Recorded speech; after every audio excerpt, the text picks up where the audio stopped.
టైంలో వాళ్ళు నా గురించి చాలా వదులుకున్నారు. ఆ ముగ్గురు ఎవరో కాదు. హాయ్, లాస్ట్ వీడియోలో నా ట్రాన్స్ప్లాంటేషన్ గురించి చెప్పాను. అందులో ఏమైనా డౌట్స్ ఉంటే ఈ వీడియోలో చెప్తాను అన్నాను. అండ్ ఆ ముగ్గురు ఎవరు అని కూడా చెప్తాను అన్నాను. ఫస్ట్ మీ డౌట్ విషయానికి వస్తే, ఎక్కువ మంది అడిగింది నా డైట్ గురించి. నాది చాలా సింపుల్ డైట్.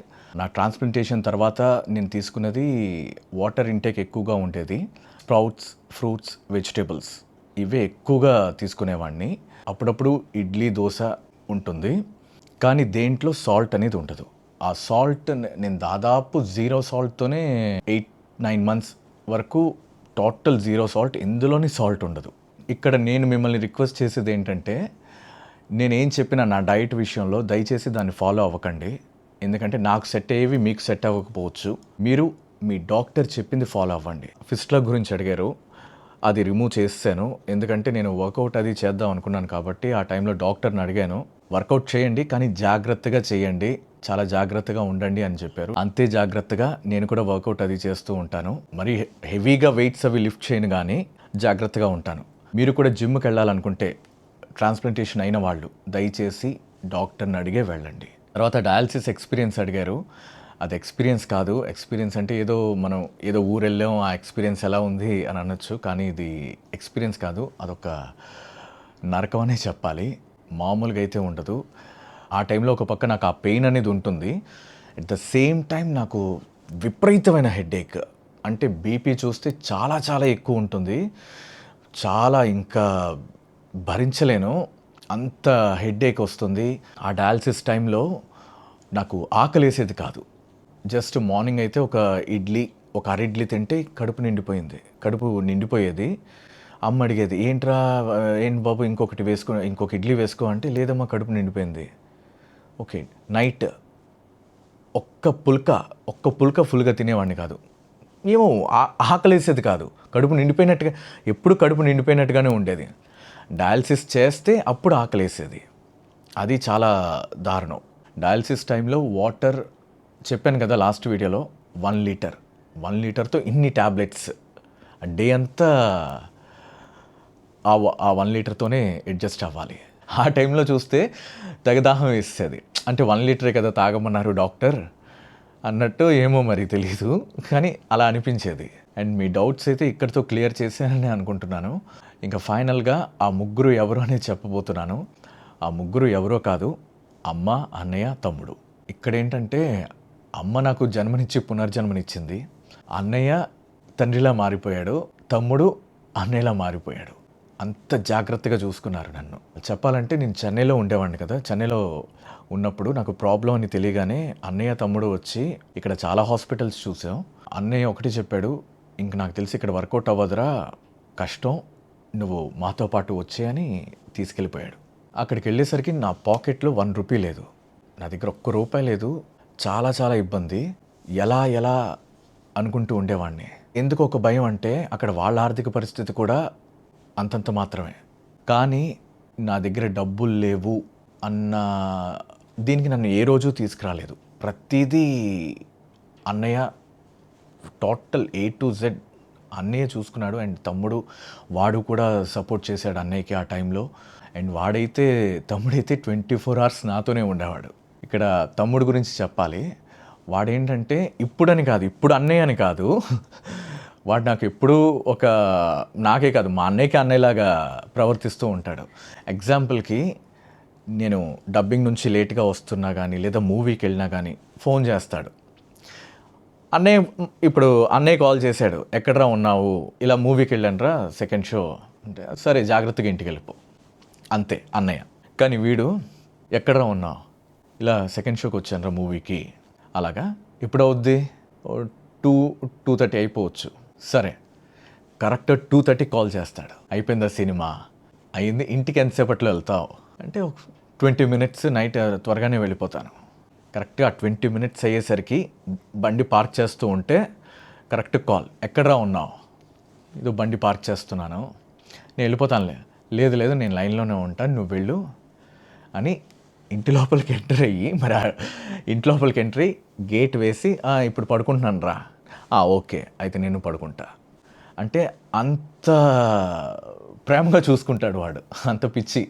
నేనన్నా, అన్నయ్య అన్నా వాడికి. ఇక అన్నయ్య విషయానికొస్తే నాకు డయాలసిస్ అవుతుంది. అన్నయ్య ఊరికెళ్ళాలి. అన్నయ్యకి అప్పుడే కొడుకు పుట్టబోతున్నాడు. పెళ్ళయ్యి దాదాపు 4, 5 ఇయర్స్ వరకు పిల్లలు లేరు.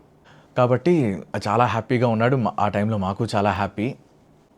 నేను డయాలసిస్‌లో ఉన్నాను. కరెక్ట్‌గా నాకు ఏదో ప్రాబ్లమ్ వచ్చి ఒక డయాలసిస్‌కి ఒక క్యాండిల్‌లా ఉంటుంది. అది వాళ్ళకి డయాలసిస్ చేయించుకునే వాళ్ళకి తెలుస్తుంది. ఫిల్టర్‌లో ఏదో ఒక చిన్న డస్ట్ ఏదో ఉండడం వల్ల నా చేతులు, కాళ్ళు, మొఖం అంతా రెడ్‌గా అయిపోయింది.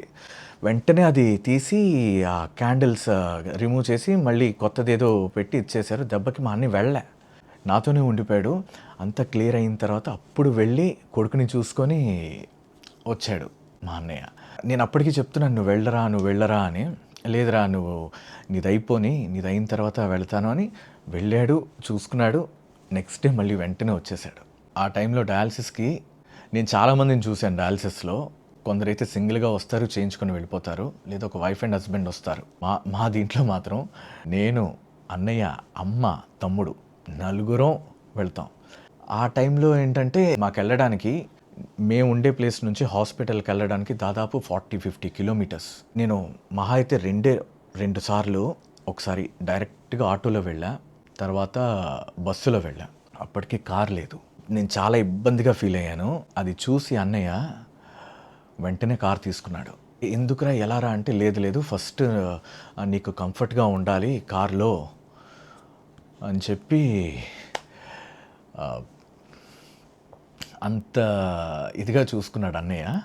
ఇంకొకటి ఏంటంటే, అదే టైంలో నాకు వీక్లీ ట్వైస్ ఉండేది డయాలసిస్. థ్రైస్ అయిపోయింది. ఇంకా నా పరిస్థితి చాలా దారుణం అయిపోతుంది. బాగా వీక్ అయిపోతున్నాను.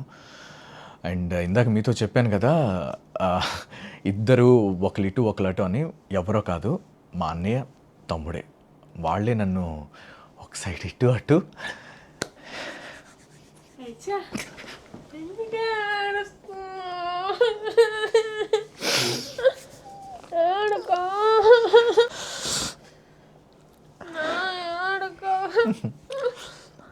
ఆ టైంలో వాళ్ళు నా గురించి చాలా వదులుకున్నారు. వాళ్ళ హ్యాపీనెస్ చాలా సాక్రిఫైస్ చేశారు. ఆ 2 ఇయర్స్ నాతోనే ఉండిపోయారు. అండ్ మా అన్నయ్య అయితే, నేను ఆ క్యాండిల్ చెప్పాను కదా, ఆ ప్రాబ్లం వచ్చాక 3 టైమ్స్కి ఒకసారి మారుస్తారు. ఇది కాకుండా వేరే ఆప్షన్ ఉంటుందా, మా తమ్ముడికి ఇలా వస్తుంది, ఇలా ప్రాబ్లం వచ్చింది, రెడీమేడ్గా ఉంటాయి, అది ఒకసారి యూస్ చేసి పడేయచ్చు అని. కాకపోతే అది కొంచెం ఎక్కువ కాస్ట్. అది ఒకటి 2,000-2,500 ఎంతో ఆ టైంలో. ఏం పర్వాలేదు అని ఎవ్రీ వీక్ ఇంకా అవే నాకు. అదైతే ఇంకా నీకు ఏ ప్రాబ్లం ఉండదురా, ఇలా అంతా ఇబ్బంది పడక్కర్లేదు. చెప్తున్నాను కదా, అటొక్కలు ఇటొక్కలు నన్ను వీక్ అయిపోతున్నాను, అటొక్కలు ఇటొక్కలు పట్టుకొని బయటికి తీసుకెళ్ళేవారని. నాకు అక్కడి నుంచి కార్లో కూడా ఇంటి నుంచి హాస్పిటల్కి 1.5 అవర్ పడుతుంది, వీడు ఇబ్బందిగా ఫీల్ అవుతున్నాడు అని. ఆ హాస్పిటల్కి పక్కనే ఒక చిన్న ఇల్లులాగా రెంట్కి తీసుకొని, ఎందుకంటే తమ్ముడు ఇబ్బందిగా ఫీల్ అవుతున్నాడు కదమ్మా, వాడు ట్రావెల్ చేయడానికి ఇక్కడి నుంచి ఇక్కడికంటే మనకి టైం బాగుంటుంది, వెంటనే వెళ్ళిపోవచ్చు. అక్కడే ఉండేవాళ్ళం అప్పుడు వైజాగ్లోనే. అంటే లాస్ట్ ఒక 2 months అక్కడే వైజాగ్లోనే ఉన్నాం. అండ్ ఇప్పటి వరకు ఇద్దరు, నేను అప్పటికే అడిగాను, ఎంత ఖర్చు అవుతుందిరా, ఎంత అవుతుంది ఏంటి అని. ఏ రోజు కూడా ఇంత అయ్యిందిరా, నీకోసం ఇంత ఖర్చు పెట్టాం, ఇంత అవుతుంది అని వాళ్ళు చెప్పలేదు. అమ్మని అడిగాను, అమ్మ ఏంటమ్మా ఇంత ఖర్చు పెడుతున్నారు అంటే చెప్పింది ఒకటే, నువ్వు మళ్ళీ మాకు నార్మల్గా కావాలి, నువ్వు మళ్ళీ నార్మల్గా ఉండాలి. వాళ్ళు మొక్కుకోవడంతోనే నేను ఈరోజు మీ ముందుకు ఇలా వచ్చాను. ఇందులో ఇంకొకటి ఏంటంటే, పాపం డోనర్ కోసం కూడా ట్రై చేశారు. డోనర్ దొరికితే ఎంతనా ఇచ్చేద్దాం అని. ఇంకా నా పరిస్థితి చూసి డోనర్ కోసం వెయిట్ చేయడం కష్టం, వద్దు అని ఇంకా అమ్మ రెడీ అయిపోయి, లేదు బాబు ఇంకా నేను నా కొడుకుని ఈ పరిస్థితుల్లో చూడలేను, నేను ఎలాగన్నా నేనే ఇచ్చేస్తాను, వద్దు ఇంకా అన్నీ తెలివిగా ఏం చేశాడంటే ఫస్ట్ అమ్మని ఆల్రెడీ టెస్ట్లు అన్నీ చేయించి పక్కన పెట్టాడు. లాస్ట్ ఆప్షన్ నువ్వు ఉండు అమ్మ, ఈలోగా నేను డోనర్కి ట్రై చేస్తాను అని. డోనర్ అది సెట్ అవ్వలేదు. సర్జరీకి వెళ్ళబోతున్నాను, అందరి మొహాల్లో టెన్షన్. ఫస్ట్ ఏంటంటే అమ్మని తీసుకెళ్ళిపోయారు. అమ్మని ప్రొసీజర్కి తీసుకెళ్ళారు. 1 hour తర్వాత మీరు రండి అని నన్ను తీసుకెళ్ళారు. కరెక్ట్గా నా ఆపరేషన్ థియేటర్ ఇటువైపు ఉంది, అమ్మది నాకు ఆపోజిట్లో ఉంది. ఎంటర్ అవుతున్నాను, ఇలా తిరిగేసరికి అమ్మ ఇలా పడుకొని ఉంది. అమ్మ అలా పడుకుని ఉండగానే, సార్ మా అమ్మ ఏంటి అలా పడుకుని ఉంది? ఏం లేదు జస్ట్ అంతే, అనెస్థీషియా ఇచ్చారు, పడుకొని ఉన్నారు మీ అమ్మగారు, ఏం కంగారు లేదు, మీరు రండి అని నన్ను ఆపరేషన్ థియేటర్లోకి తీసుకెళ్లారు. కరెక్ట్గా 12 o'clock అనుకుంటా. చాలామంది ఉన్నారు ఆపరేషన్ థియేటర్లో, మాట్లాడుతూ ఉన్నారు. ఏదో టాపిక్ తీసుకొచ్చి మీరు ఏం చేస్తూ ఉంటారు ఏంటి అని అడుగుతూ ఉన్నారు. కానీ నాకు మైండ్లో అమ్మే ఉంది. ఏదో చెప్తూ ఉన్నాను, అంతే. కట్ చేస్తే భానుచందర్ అని ఇక్కడ కొడుతూ లేపుతున్నారు. భానుచందర్ లేవండి మీకు ఆపరేషన్ అంతా అయిపోయింది, ఆల్ ఓకే అనగానే నాకు అది గుర్తుంది, అమ్మకి ఎలా ఉంది అని. అమ్మకి ఏంటంటే అమ్మకి ఇంజెక్షన్ అన్నా కూడా భయం. అమ్మకి ఇంజెక్షన్ అన్నా భయం. అలాంటిది నా గురించి సర్జరీకి వరకు వచ్చేసింది. పాప ఎవ్రీ టైం బ్లడ్ టెస్ట్ అంటే నాకు ఏడుపు వచ్చేది అమ్మకి. నా గురించి ఎంత బాధపడుతుంది అమ్మ, ఇంత ఇబ్బంది పడుతుంది, ఇంత నా ఫ్యామిలీని ఇంత దీనికి తీసుకొచ్చేసానే అని చెప్పేసి నాకు ఎప్పుడూ ఉండేది. ఇలాగ హెల్త్ ఇష్యూస్లో ఫ్యామిలీలో ఒక్కరికి ప్రాబ్లం వస్తే నేను ఫిజికల్గా చాలా ఇబ్బంది పడ్డాను, మెంటలీ చాలా ఫేస్ చేశాను. పక్కనున్న వాళ్ళకి నరకం, నిద్రాహారాలు ఉండవు, ఎప్పుడు వాళ్ళు మన గురించి ఆలోచిస్తూ ఉంటారు. సక్సెస్ఫుల్గా సర్జరీ అయ్యి బయటకు వచ్చేసాడు, యూట్యూబర్ అయిపోయాడు, 900K subscribers, loving subscribers universal బావా అయిపోయాడు. ఓకే, ఇంక అక్కడి నుంచి నాకు గుడ్ టైం స్టార్ట్ అయిందని అనుకోవాలేంటి. స్టార్ట్ అయింది గుడ్ టైం స్టార్ట్ అయింది. ఇప్పుడు ఒక ప్రాబ్లం ఏంటంటే, నేను ఒక పేషెంట్ని, డోనర్ అమ్మకి సర్జరీ అయింది. ఎవరు చేస్తారు? మా ఇద్దరిని ఎవరు చూసుకుంటారు? ఇప్పుడు నాకేదైనా ప్రాబ్లం ఉంటే అమ్మ చూసుకుంటుంది. కానీ ఇప్పుడు అమ్మ కూడా ఒక 1 week 10 days డోనర్ కాబట్టి 1 week 10 days బెడ్ రెస్ట్లో ఉండాలి. కానీ మీరు నమ్మరు, అమ్మ 4 daysలో డిశ్చార్జ్ అయిపోయింది. నేను 12 days 13 days హాస్పిటల్లోనే ఉన్నాను. ఆ టైంలో మా ఫ్యామిలీలో అక్కడ ఇంకొక వ్యక్తి మాకు చాలా హెల్ప్ చేశారు. ఆవిడే కుమారి గారు. మా అమ్మకు ఒక డాటర్ లాగా, ఒక కూతురులాగా ఇప్పుడని కాదు, ముందు కూడా అమ్మకి ఒక రైట్ హ్యాండ్ లాగా అక్కడ ఉంటారు ఆవిడ. నేను చెప్పాను కదా, వాష్రూమ్కి వెళ్ళే గ్యాప్లోని బెడ్రూమ్ని క్లీన్ చేస్తారు, తర్వాత బెడ్రూమ్లో ఉన్నప్పుడు వాష్రూమ్ని క్లీన్ చేస్తారని, అది ఆవిడే. ఆ టైంలో ఆవిడ చాలా చాలా హెల్ప్ చేశారు. నేను ఇలాగా రావడానికి కారణం వన్ ఆఫ్ ద రీజన్ ఆవిడ కూడా. నేను అక్కడ ఉన్న 6 months, అంటే సర్జరీ తర్వాత ఉన్న 6 months ఆవిడ ప్రతిరోజు మార్నింగ్ 5 స్నానం చేసి 5:30కి, నేను ఆ టైంలో 5:30కి లెగిసిపోయేవాడిని, 5 o'clock అలాగా. అసలు ఆవిడకి అవసరం లేదు, కేవలం మా అమ్మ గురించి ఆవిడ వచ్చి చాలా హెల్ప్ చేసేవారు. అండ్ అమ్మకి ఎప్పుడూ హెల్ప్ చేస్తూనే ఉంటుంది ఆవిడ. అండ్ ఆవిడకి కూడా ఈ వీడియో ద్వారా చాలా చాలా థ్యాంక్స్ కుమారి గారు, మీకు కూడా. మీ అందరికి ఆవిడ ఫొటోస్ వీడియోస్ కూడా చూపిస్తాను, ఏం చేశాను సౌందర్య వర్షిణిలో. తనేమో కుమారక్క వాళ్ళ పిల్లలు వీళ్ళిద్దరు. ఏంటి నేను ఏదో మీమ్ పేజ్ లాగా. ఎందుకు అంటే నేను ఎమోషనల్ అయ్యి ఏడుస్తున్నానని తను ఏడ్చేసింది మధ్యలో. నేను ఏడవకూడదు అని ఫన్గా ఇచ్చేస్తుంది. చాలామంది అడిగారు అమ్మ ఎలా ఉన్నారు ఆఫ్టర్ సర్జరీ. అమ్మ మామూలుగా కాదు, డాన్స్ వేస్తుంది, డాన్స్. చెప్పాను కదా, మా అమ్మ చాలా చాలా స్ట్రాంగ్. ఆల్మోస్ట్ అందరం చాలా చాలా హ్యాపీ. ఇక్కడ మీకు ఇంకొక విషయం క్లారిఫై చేద్దాం అనుకుంటున్నాను. అమ్మ అక్కడమ్మ ఇక్కడమ్మ. ఇది చాలామంది అడుగుతూ ఉన్నారు పిన్ని అని ఎందుకన్నారు అని. పిన్ని అని అన్నది ఓన్లీ పిలుపుకే. ఓకే, నాకు ఈవిడ అమ్మ, ఆవిడ అమ్మే. నన్ను కన్నది ఆవిడైతే నేను పెరిగిందంతా ఈవిడ దగ్గరే.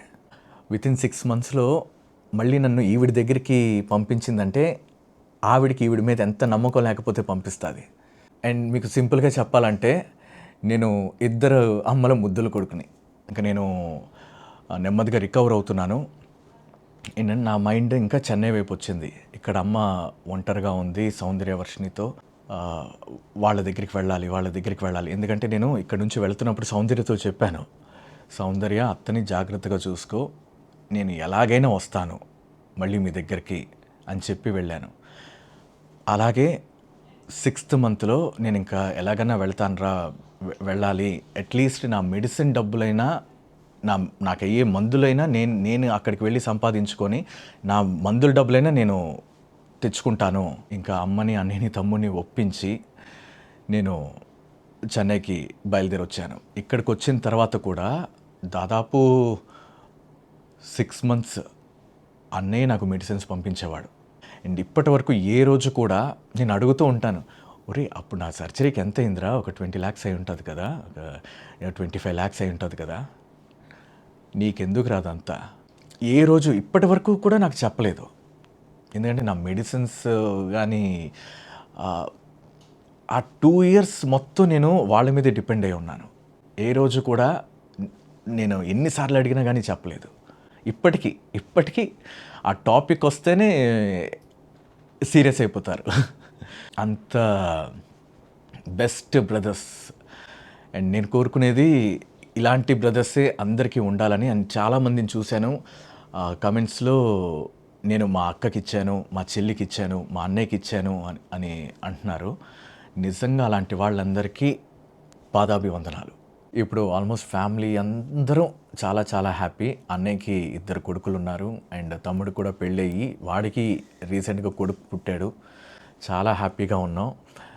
ఇదే హ్యాపీనెస్లో అదే ఇంకా గుడ్ థింగ్స్ ఒకదాని తర్వాత ఒకటి జరుగుతూ ఉన్నాయి. అండ్ మా మ్యారేజ్ కూడా అయింది నాకు సౌందర్యకి.